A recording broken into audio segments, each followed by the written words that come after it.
Unlike Hinduism, Buddhism actually has a founder. And the founder of Buddhism is Siddhartha Gautama, and you can see a statue of him right here.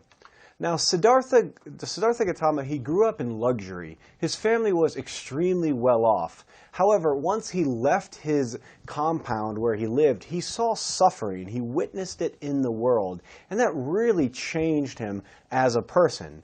So because he saw that suffering, he chose to start suffering as well as meditating in order to find wisdom, of how to solve this suffering that he had witnessed in the world.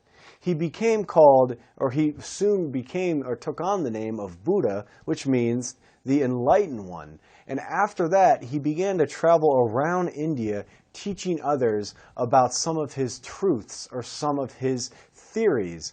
And some of his teachings are called the Four Noble Truths. And well, let's go through these.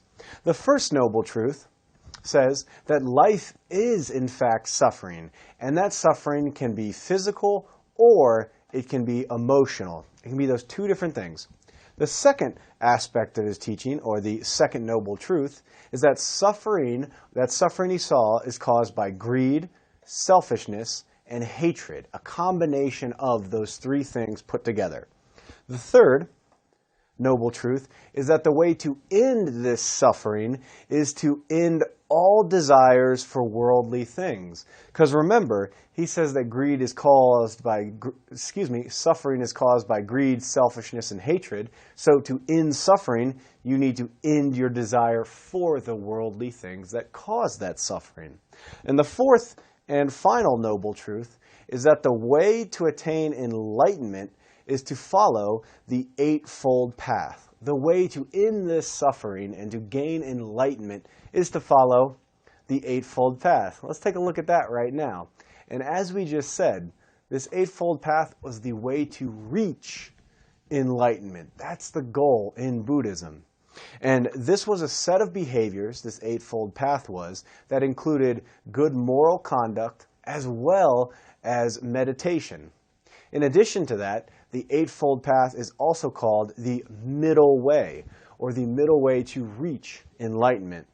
And by following this middle way, you can reach nirvana. Now, nirvana, what that is spiritual happiness without negative emotion or fear. That's what he was talking about in regards to nirvana.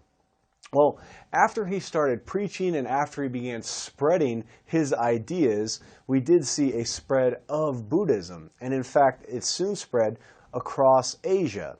Now, the main advocate for Buddhism during this time was Ashoka, who was a Mauryan emperor. Now, he converted to Buddhism after a war or after a battle that he had where he saw 100,000 of his soldiers die in this battle, and he was struck by the suffering that he saw.